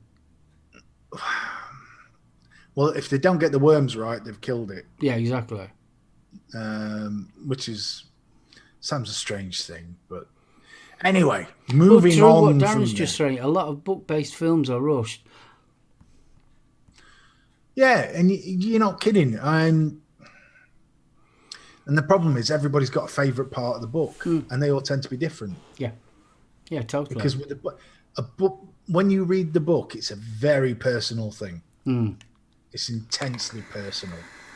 Yeah, because let's face it, all the characters are in your head, how they look, how they act, and everything. Yeah. And you will always sort of add that little bit extra detail in there for yourself. I mean, when Harry Potter came out on the screen, I never imagined Dumbledore like that. I must admit, though, I never imagined Dumbledore was gay either, but apparently, according to J.K. Rowling, it's true. They did the same thing with the Dark Tower. Yeah, the Dark Tower, they slaughtered. It was a good film, don't get me wrong. Idris Elba, awesome as a gunslinger. But it was a very different film to the book. It's like what Andy Summerfield's just mentioned. The original film was in the mid-'80s where film studios ruined many films.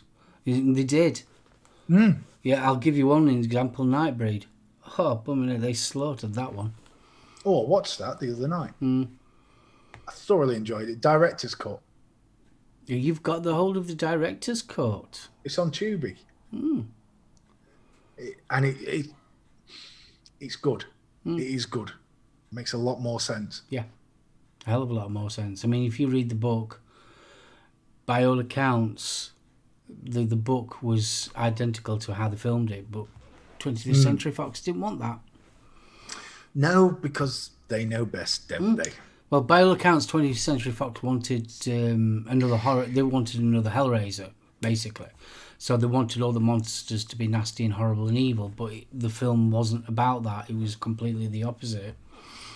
Oh yeah, the human beings definitely come out worse in this. Yeah. So let's move away from Dune. Goose, talk to me, Goose. I cannot believe, honestly, I cannot believe they've made this. It's taken a while, hasn't it?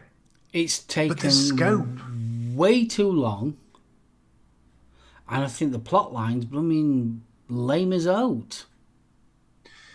Well, it's basically Top Gun rehashed with this Goose's son, isn't it? Yeah, basically. Do you think there'll be? He's been such a bad boy all these years that he's still down in dumps, and he's just he just flies planes. He's not a blooming super duper commander or something now. Yeah, okay. No, I'm not impressed. I don't know whatever gave me that impression. I think half the appeal of Top Gun was the soundtrack. It was something something we'd seen before. It was a buddy movie, basically. Oh, yeah, of course it was. With Starts off as a buddy movie, with one a bit gets of killed. a girly interest, and Yeah, but it did a hell of a lot for Unchained Melody, didn't it? Unchained Melody. Who's she? oh shit, Unchain her, Melody. Do we know who this Chained Melanie is? But the 100% of the appeal for Top Gun for BFG was the volleyball scene. No, it bloody wasn't. Dear God, mind that has to go down as one of the most homoerotic scenes ever in a Tom Cruise film, doesn't it? I don't know. I never even thought about it like that. Leave it. Seriously, There's people written papers on it. I'm just not that kind of person that thinks, that's homoerotic. Liz, I never even thought about it. It's just a load of blokes playing basketball. Not weird.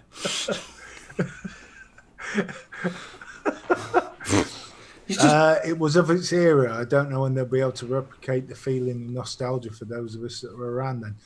If they don't get the soundtrack right, no chance. What Honestly, will it be? Take My Breath Away again? I hope not. I bloody hope not. That song haunted me. It wasn't even the best song on the damn album. Danger Zone was Danger far Zone better. were better. Then you got Playing with the Boys, which takes me back to my volleyball theory. Destination Unknown, that was a corking tune. Yeah, that were a good track. That hardly gets mentioned these days. I think that's the problem, though, isn't it, with this? Especially for our era, because we remember when it came out, etc. It was one of those films. So they've got a lot of people. I mean, for new people coming to see it that's not seen Top Gun, then probably it might be a really good film. But for us, I've just got that bad feeling. Oh, it's going to be a stinker in it. I've just got a real bad feeling about it. Really do. I think half of them. Top Gun, leave it alone. It's a classic. But it's not a film that you see on the telly much. No. I mean, it's like Days of Thunder. So, like, I love Days of Thunder. Cheesy as hell, but I love Days of Thunder. I think it's a corking little film.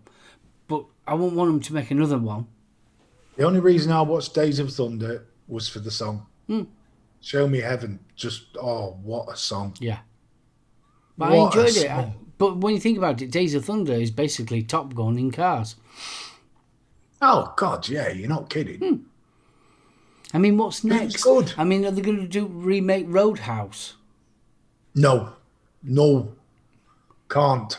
No. You know what's coming up next, don't you? They're going to remake Ghost. No. No.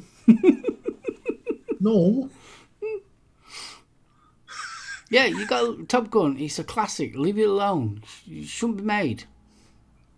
You know what we ought to do with one night when we have a boysy night? If the bitches aren't on, we'll have an 80s classic film night. I think we ought to. Police Academy. You can't remake Police Academy. No. Leave it alone. Why would you remake Police Academy? Why? It was cack. But, no. I just can't see. The reality of Top Gun Part 2 is silly. Well, yeah. Because he should be some sort of admiral by now. In fact, that's one of the lines in the film, that he's been such an arsehole. That's why he's still a captain, yeah. Do you know what I mean? Just, nah. I mean, how old's Tom Cruise now? He'd be ready for retirement now. Well, he's not going to be whipping his t-shirt off in the film at any point, I wouldn't have thought. Well, depending on how much homoerotic baseball or basketball you like. Volleyball, dear boy, volleyball. All the same. Now, speaking of classics, there was one here that did sort of make me think, ooh, so we're going back a couple of weeks here. It's a Spielberg version of West Side Story. What? Now, Well, there's the film adaptation of West Side Story, so you've got the two gangs, the Jets Yeah. and the Sharks, and all the rest of it. I didn't like West Side Story.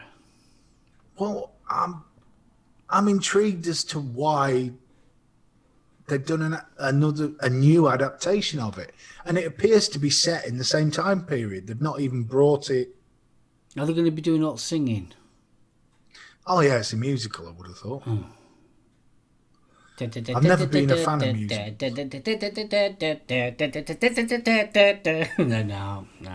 No. Not for me. Not for me, sorry. Just following on from the conversation, I just thought Yeah. worth pointing out that one. Yeah, I'm surprised they're not going to make another Rocky. Tom's 58 apparently. No, you leave the Rockies. Yeah. Rocky Balboa 5. Well, no, Balboa 5 had some. For me, the last few were probably the best in the series. Not the boxing bits, but the bits where you saw Rocky, what had happened to him. Forget the fame. I was never the old man. I was never a fan of Rocky. No, I loved them. They were well up there. Never a fan. They were good. Don't get me wrong. They were good films. I can't say that they weren't, but it's just not my. It's not my bag, baby. But I did like Rambo, The First Blood. The First Blood, I thought was absolutely brilliant. Then obviously he just went silly with the rest of him, like. But yeah, I mean, with the Rocky ones, I thought he became way more interesting when his wife died, Adrian died, and you got to see more of the softer side of Rocky. it's not something you go around saying that, though, is it? What? You got more interest in him since your wife died. Well, yeah, true. But, I mean, how'd you bring that up in a conversation? the interaction with his son. And of course, I mean, everybody knows I love that speech about, life's going to knock you to your knees. The trick is not to get knocked. The sign of a winner is not that you got knocked down. It's how hard you got hit and still got up. And I've butchered that quote, but it just that sings to me, yeah. And the whole thing about Rocky for me was, you knew what was coming. Started off problem, knocked down, got back up, won. Yeah, that's the Rocky films in a T. Which one was the one with Dolph? 4. Yeah, I like that one. And to be honest, 4 was probably the one. I think half of it is Retford, when it had a cinema, did a full day of Rocky. So you started at Rocky 1 and you ended at Rocky 4. And by the end of Rocky 4, there wasn't an arse in a seat. People were up, they were clapping, they were cheering. Everybody just got really emotionally involved. And it was brilliant. And ever since then, I've had a real soft spot in my heart for... Now, this is a conversation I think we ought to save for another Sunday. Not remakes, but you've got the original film and then you've got the sequels. I think we ought to talk about sequels. I think we should, because there are some really ropey ones. Well. Andy Summerfield's just put it in comment about that, but there's also some sequels that are better than the original. Not many, but there are some. Well, and Gailey's just brought a really good point in. It's sad that they're so out of ideas they've got to do remakes. I think that should be part of the conversation. That we have totally. Yeah, today. but let's face it, we've been making remakes for donkey's years. Ever since Hollywood's been around, they've been making remakes. And if we're not doing remakes of old Western films, we're doing remakes of Japanese stuff. Yeah, Asian Pacific. It's an amazing thing when you actually know how many. Japanese films have been remade for Western tastes. Yeah. It's a hell of a list. It really is. Yeah, you'd be well surprised. And you'd be surprised that the film that you think's an original actually is a remake. And there's a lot of them that you think, God, that's a classic film, and nah, actually it's a remake of an old 1920s or 30s film. Well, there is a new version of Cinderella coming out in February. Again? There is one I wanted to speak about before we shut down. But Ghostbusters. Now, they hacked it with the all-female version. To be honest with you, I never watched it. Never watched it. It was all right. It wasn't Ghostbusters. Afterlife takes some of the remaining characters from the original Ghostbusters films and mixes it with the female cast. And it's basically based on it's the grandkids now of Egon, I think, and the legacy. So not a lot of information come out about it. I'm keeping an open mind, but I must admit, I haven't got high hopes for this. So I'm hoping for a pleasant surprise, because I do love Ghostbusters. Ghostbusters, again, was a film of the era. You know, I mean, do you remember sort of humming along to the I went to Workshop Cinema to go and see both of them. Yeah, I loved them. They were just pure escapism, weren't they? Oh yeah, I mean, there was proper. They had their 80s feel. They had that good feel factor, and yeah. And we had Miss Weaver as well. Oh, she did look nice when she was the gatekeeper. She had 4 legs and horns. Not right at the beginning, she didn't. Is there something you want to tell us about your preference, dear boy? I like girls with 4 horns. What can I say? Demonic dogs do it for you, eh? Yes, you've got to admit she did look very nice then. More legs to wrap around. Exactly, Liz.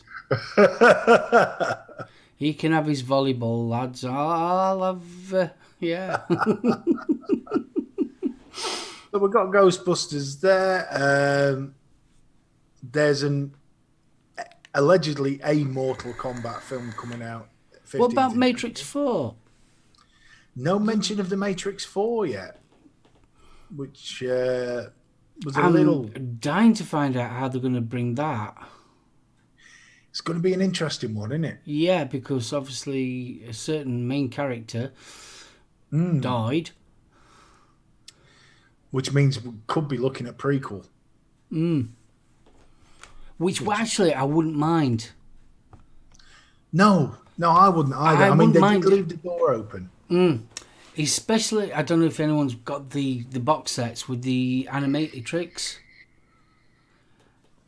Some of the animatrix was actually telling you the story behind, obviously, the artificial intelligence and how they ended up having their own country, how they ended up having their own money, and how their money became better than our money, and that's how the wars started and all that.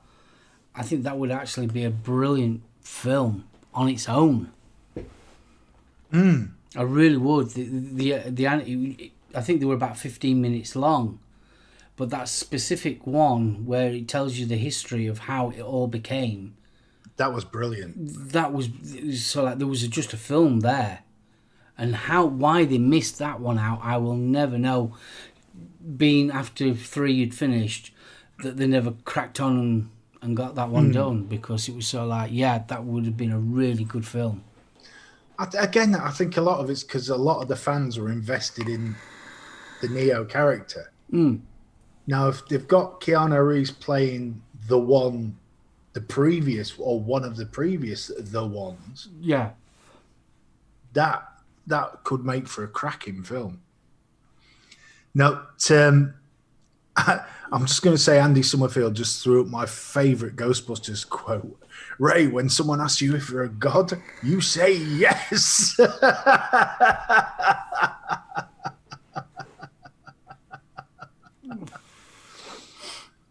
Matrix Designized version, another fan made with Zion taken out.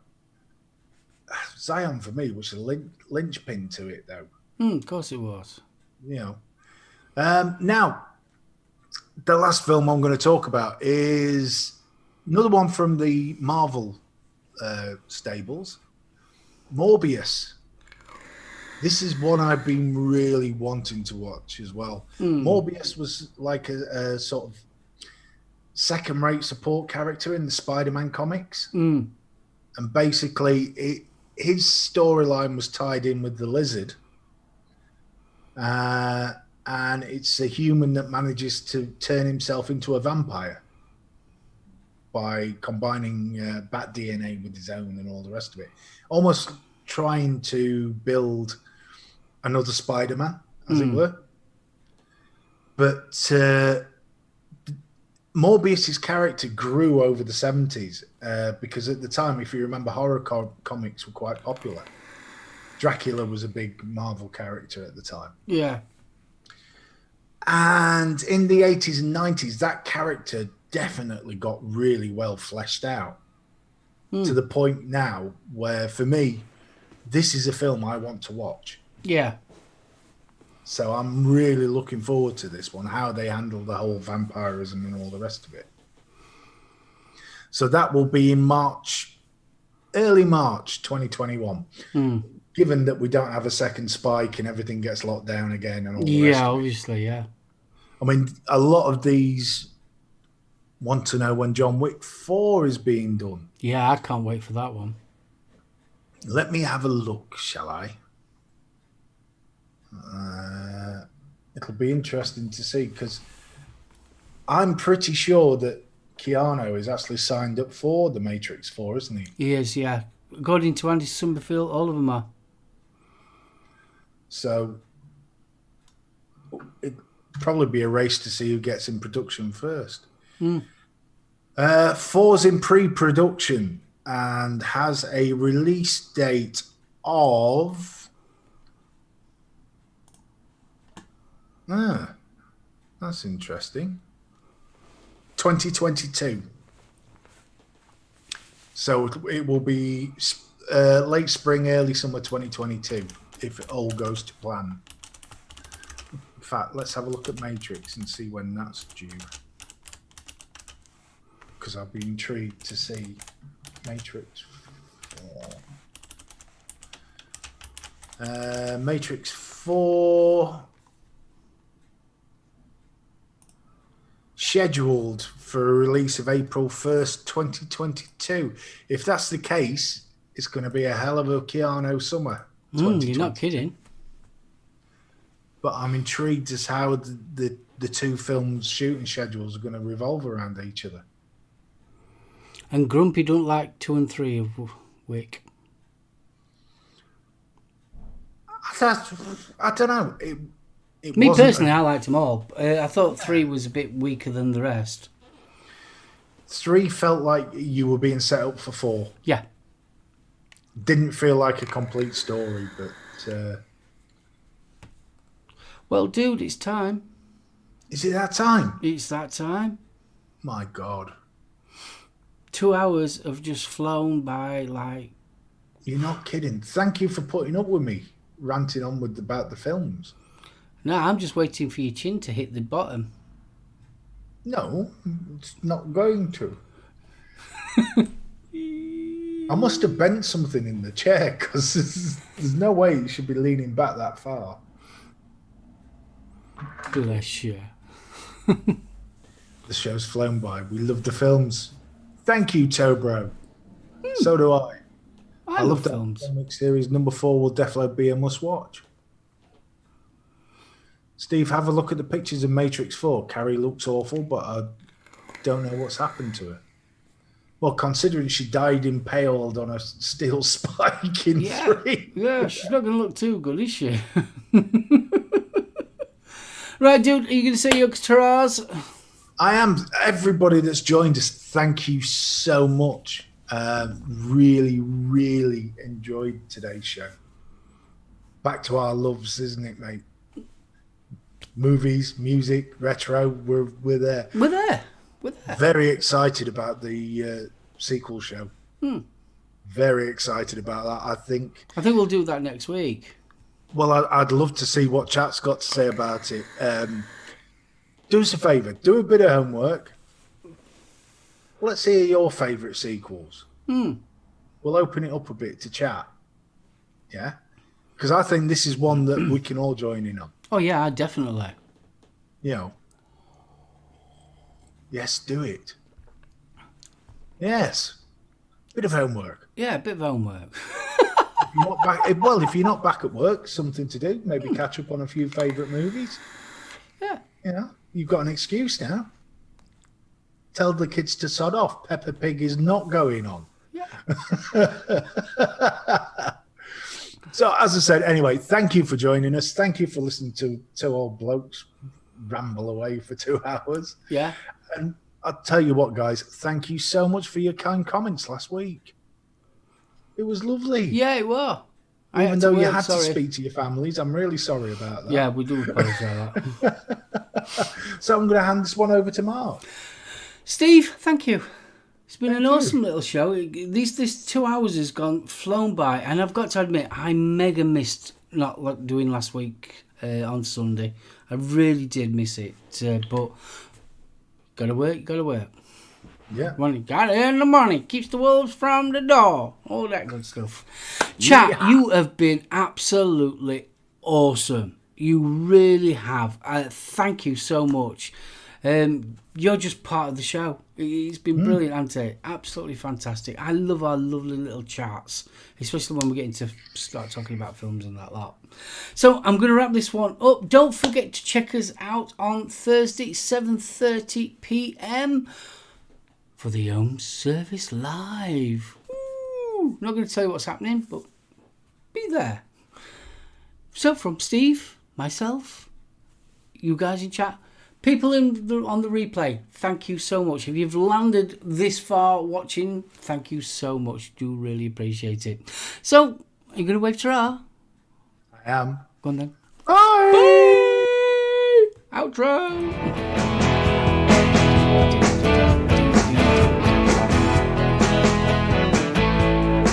No.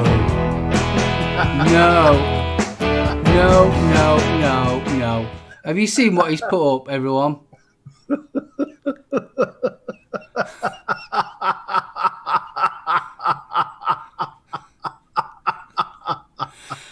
Dude, I'm getting worried about you. Bye! Bye!